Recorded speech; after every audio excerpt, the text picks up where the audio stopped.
So we're going to go through the appendix. Logical fallacies, or what I call cheap samurai tactics. So this is section number 1, Pshaw. Hold on, let me see if I'm on the right page here. I am on the right page here. Good for me. All right. Welcome to the appendix, boys and girls. A few chapters back, I discussed how Christians get called all kinds of nasty names like arrogant and closed-minded on account of the fact that we label the things we believe as true. I know, the nerve of us.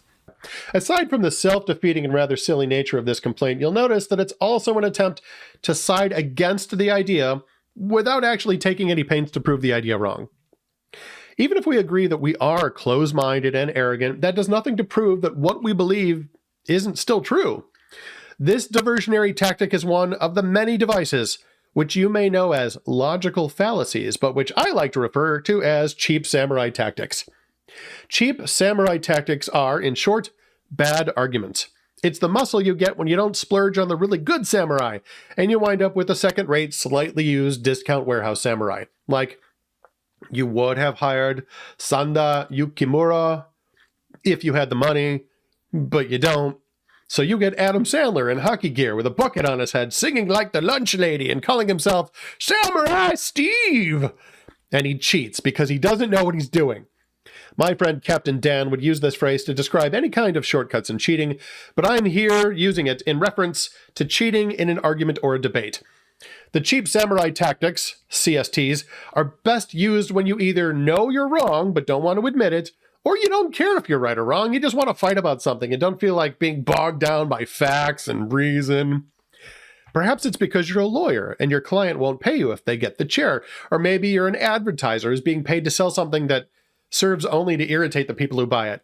Maybe you're just a jerk. Whatever the reason, there are cheap samurai tactics for you. I have divided these into 4 helpful categories. 1, pshaw. 2, look over there. 3, semantics. And 4, sleight of hand. I present them to you so that you can be aware of them. If you find yourself on the receiving end of any of these cheap samurai tactics, just call a foul and move on. As you'll see, these are not arguments which warrant spending a lot of time refuting. Also, if you ever go into politics, law, journalism, marketing, and most kinds of sales, these might come in handy. Just check your scruples at the door. I'll be including the technical terms which are used to name these cheap samurai tactics where applicable, which I will designate TT for technical term. Let's look at the categories one at a time, starting with number 1, pshaw. In short, mockery and copinitude. That's short for attitude, in case you didn't grow up in the 80s. If you like sarcasm and name-calling, or you get most of your facts from watching television or, quote, something I read online, though nothing as reliable as Wikipedia, this category is for you. A, dismissing. This is as simple as name-calling. For example, that idea is stupid. The trick is you aren't disproving the concept so much as calling into question the intellect or character of the persons who accept it. Aside from stupid, you can use any of the following: ignorant, ridiculous, uninformed, anti-science, illogical, irrational, childish, brainless, idiotic, puritanical, outdated, close-minded, bigoted, judgmental, or heartless. Most any negative adjective will do. The more emotional baggage the word has, the better. You know, like racist or Nazi. It's not an argument, but you're going to hear it a lot. Just say something on social media. That's all I'm saying. Where was I? A popular variation on this tactic is attacking the person directly. The technical term is ad hominem, which means at the man or to the man. This has to be more subtle because if you launch into, "You're a stupid duty head," you're not likely to impress anyone with your debate skills. A good variation would be, "Only a stupid duty head could possibly believe something that ridiculous." This way, you've given them 2 options and are forcing them to choose. Will you reject your position in favor of mine? Or are you in fact a stupid duty head? Heads I win, tails you lose. If you must level up by describing the person's faults in some detail, the trick is to call into question the validity of a position by stating that the other person only thinks the way they do because of some obvious character flaw. You only think that because you're... And then the descriptor should be said with a tone of disgust. a Republican, or you're a middle-class suburbanite, or because you were homeschooled, or because you're a bourgeois capitalist pig. You know, whatever works for you. If you do this right, it won't matter what the facts are or why they really think what they think. No one will listen to them. This will remove from you the burden of being right, having real facts, or making any sense. So technically, this is the genetic fallacy, which means you are calling into question the truthfulness of a claim because you think you know the origin of the belief. It's subtly different, but almost always used as an attack on the person, so I consider it a type of ad hominem. That's just how I roll. B. Use ignorance as evidence. The technical term is arguing from ignorance. If you ask a question and the opposing side can't answer it, act as though this proves there is no answer. The hidden assumptions are, number one, your opponent is all-knowing, and thus a fact they don't know cannot exist. And two, no matter how absurd the question is or how trivial the answer would have been, this was, you will assert, vital to the defense of their position. For example, in a debate about whether or not Abraham Lincoln was a robot, you can attack with a question like, if Abraham Lincoln had a human mother, what was her maiden name? And when they answer, I don't know, you can jump in with, exactly! You don't know because she didn't have a maiden name, because she didn't exist. Lincoln was a robot, and victory is yours. C. Use popular opinion. Technical term is the bandwagon fallacy or appeal to popularity. The facts don't matter when you can appeal to common knowledge. Just sigh and roll your eyes and say something like, everyone knows that humans only use 10% of their brains. Of course, why you would choose to believe the collective knowledge of people who don't use 90% of their brains is beyond me. The point is, you can assume the average beliefs of those around you to determine transcendent universal truth, even if they fail the 8th grade. The best part is you don't even have to ask anyone. You can just assume that if you know something, pretty much everyone else knows it too. Study this list of useful CSTs and see if you can spot them being used. Just tune into any one of those political talk shows, and I'm willing to bet you won't hear anything else, except a few slogans and falsified statistics. Thank goodness for commercial breaks. Not that they're much better, but at least they're only 30 seconds each. In the next chapter, we'll dive into the second category. Till then, this is your metaphysical duck wrangler signing off from the narrow-minded and corrupt state of Illinois, which everyone knows is the home of America's first robot president. Everyone knows. All right, welcome to Cheap Samurai Tactics number 2. Look over there! Welcome once again to Cheap Samurai Tactics for Beginners. Listed in your catalog as CST 101, Section 203. Cheap Samurai Tactics are just a form of cheating. Last time I introduced you to the first of 4 categories of Cheap Samurai Tactics, CSTs, and I gave you the rundown on how to use the tactics within. Let's review the categories. Number 1, pshaw. For my American audience, pshaw is not something that anyone says anymore. It used to be just the sound of dismissiveness. Pshaw. That's the hand-waving sound. So in case you're like, what's pshaw? I don't know where it comes from.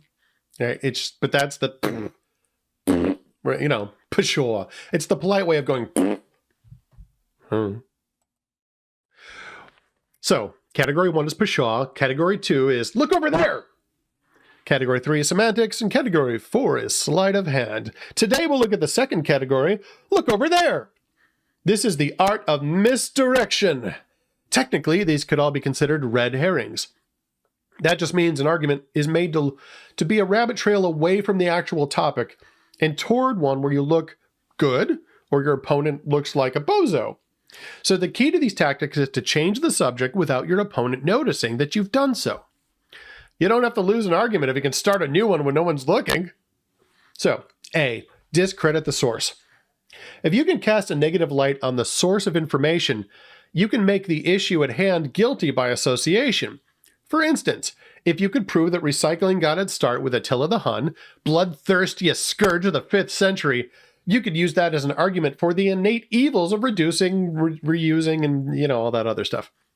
Though deep down, we all know that were the devil of hell to say the sky is blue, the darn thing would still be blue. Just, keep it under your hat. let me rant on that for just a second. So what you do, again, here is whoever has said whatever it is, like, well, where do you get this idea? Well, this person said, or that source said, or I read it in this book or whatever. You attack the source.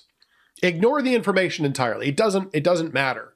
Well, he was a racist. You're going to listen to a racist? Or that's people. When you hear atheists talk about the Bible, this is the kind of embarrassing thing that this is all they're capable of doing. Like, oh, that book was written by illiterate ancient goat herders. Like, illiterate people wrote a book. And what's funny about that is that's kind of true of the Quran, because Muhammad actually was illiterate. He couldn't write it down. He would say it, and then somebody else wrote it down after he died.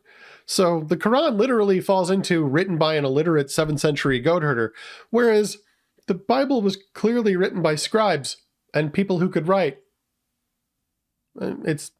Anyway. Again, but see, if my only argument was, well, you can't trust the Quran, it was written by an illiterate 7th century goat herder, that's not really an argument against the content. To go after the content, you have to see, well, what does it actually say? Like, well, for instance, it teaches you to beat your wife. Oh, well, that's different than husbands, love your wives sacrificially as Christ loved the church and gave himself up for her. That's different? See how that's different? Okay, I'm getting off topic. Back to our book. A 1.5. You're only saying that because this is a variation on Cheap Samurai Tactic 2A, to attack the motivation of the person with whom you are debating. So instead of attacking the source, you're attacking the motivation of the person sharing the information. This is usually in the form of, you're only saying that because, and really anything here will do. You're only saying that because you're a bigot, or because you're a Jew, or because you hate me, or because you're a jerk, or because you're a Republican, or because you're a Nazi, or because you're a vegan, or because you're a man-eating killer clown from outer space, etc.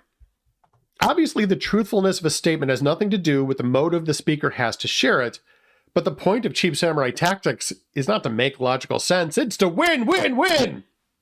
Technically, this is a form of ad hominem attacking the speaker instead of the idea. But who said there has to be anything neat and tidy about cheating? The point is you are changing the subject without letting on that you are changing the subject. So let me clarify here. You say, here is an idea, or if you're using these cheap samurai, let's say that you're the cheap samurai. Somebody goes, hey, here's my position. And you're like, oh, that's dumb. And they go, well, here's some information that supports my position. And you go, well, the only reason you're saying that is because and something negative. Because you hate science. That's a popular one. You hate science. Their motivation. I mean, maybe that's true. Maybe that is their motivation. Like, maybe the only reason I'm doing any of this is because I'm an arrogant idiot who loves the sound of my own voice. Probably true. But that doesn't mean that the stuff I'm sharing isn't itself quality information with truth behind it. It just means I have character flaws. But see, you're changing the argument. We're not talking about the information you presented. We're now talking about your character flaws. Well, you're only bringing this up because you are a bad person somehow. Okay, but... And this is the time where I'm like, all right, let's assume that I'm an idiot and a terrible person. Now, if what if I presented, if the argument and evidence I have presented was given to you by somebody who was a good, smart person, how would you answer them? Like, you don't have to worry about the fact that I'm a dumb idiot and a jerk. Okay, I'm a dumb idiot and a jerk. If you were dealing with somebody who is kind, somebody you respect, somebody intelligent, and they said what I just said, how would you answer that person? All right, let's bypass me, because that's what this whole cheap samurai tactic is about, is like, well, instead of answering your position and your evidence, I'm going to attack you personally. I get this from atheists. I get this from evolutionists. They're like, well, you're only saying that because you hate science. I'm like, okay. Well, assume that maybe you heard this from someone who doesn't hate science. Somebody that you respect as being intelligent. How would you answer them now? I don't need to defend myself. I probably am an arrogant idiot who loves the sound of his own voice. But in my defense, I didn't just sit around here talking to myself. I said to myself, hey, I talk to myself a lot. I should film myself talking to myself and then put it online for other people so they can listen to me talking to myself. It sounds weird when you put it that way. It's a podcast. Let's get back to my book.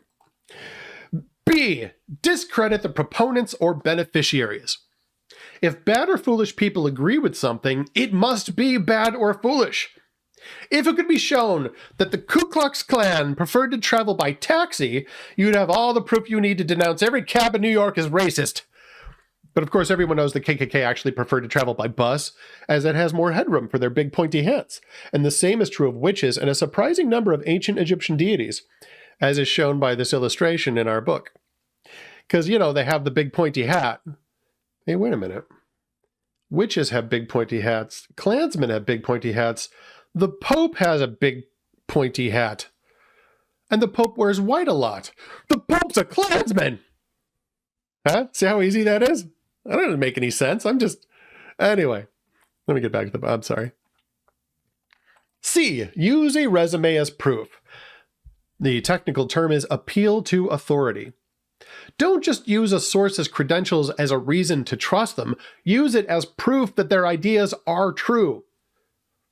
Anyone with an MD, PhD, a DVD, or a show on TV must be right about everything they say, provided it agrees with what you think, of course.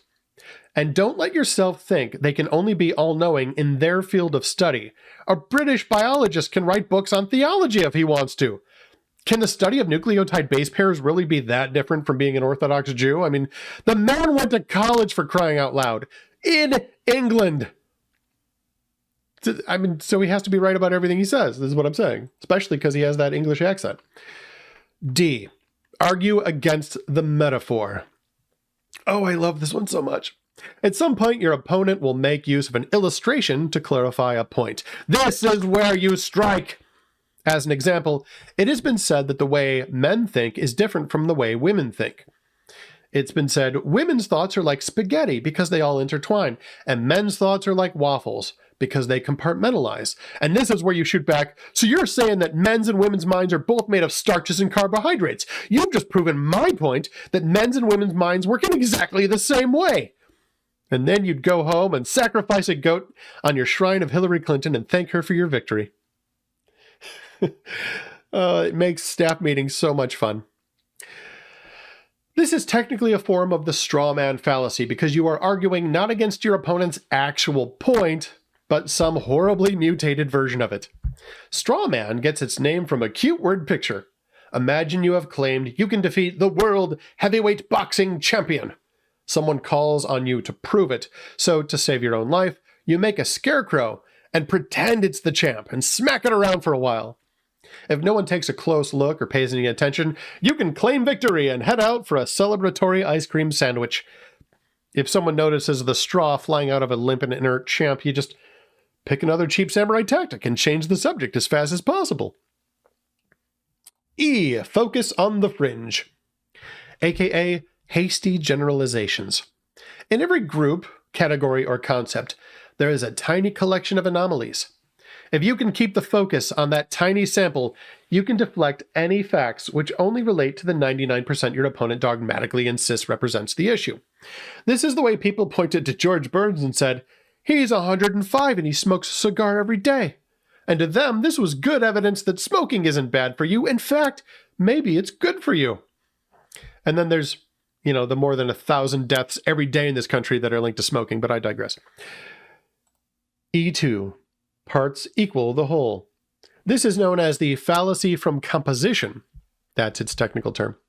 It is making the assumption that because each part of something has some property, then the whole must also have that property. For example, an elephant is made up of parts I could easily eat within the span of 10 minutes. Elephant toenail? Easy. Elephant eyelash? Just a splash a little dressing on that and it's gone. Elephant spleen?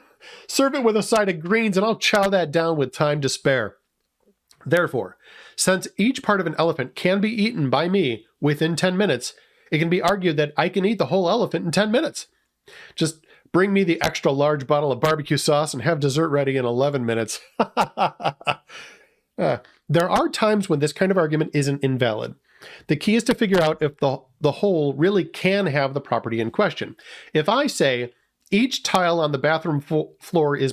Wow. If I say... Each tile on the bathroom floor is blue. Therefore, the whole floor is blue. This would be correct. And it doesn't require a stomach pump when I try and prove it. Ugh. F. Turning facts into bizarre absolutes. Like the previous cheap samurai tactic, this works by making mountains out of molehills. Only this time, instead of you focusing on the fringe, you'll imply that your opponent is doing so. They may, for instance, admit that a college education isn't 100% protection from becoming poor and homeless. This is where you quickly say, you think people who graduate from college all wind up homeless. Or maybe you want us to believe that every panhandler in the city has a PhD in reverse economics. And in that precious second of stunned silence, you shake your head scornfully and walk off as though you've just won the argument. I think we can all admit that getting the last word is even better than being right. G. Feelings. Nothing more than feeling. Sorry. You will have strong emotions related to certain topics, or you can pretend to, if you take a few acting classes at your local community college. Nothing is easier than assuming that your feelings prove the truthfulness of something. This is the concept that most marriages are built on these days.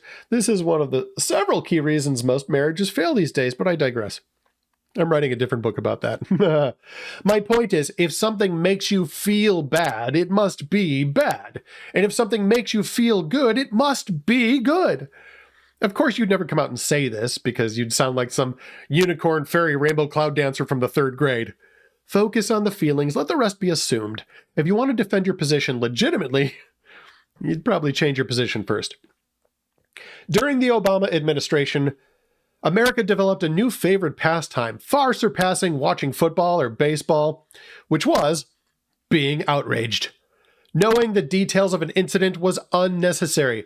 The media would present some event, color it with emotional words, interview some emotional people, and the rest of us knew to be outraged at that person, group, or event.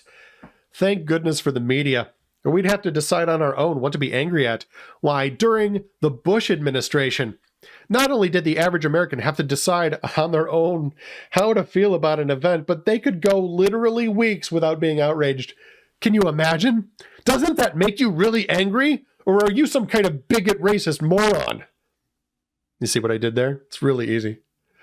Next time we'll learn how the pen is mightier than the sword and how the tongue is like a spark that starts a terrible fire. In the meantime, your homework is to find ways to make use of these handy tools of deviance.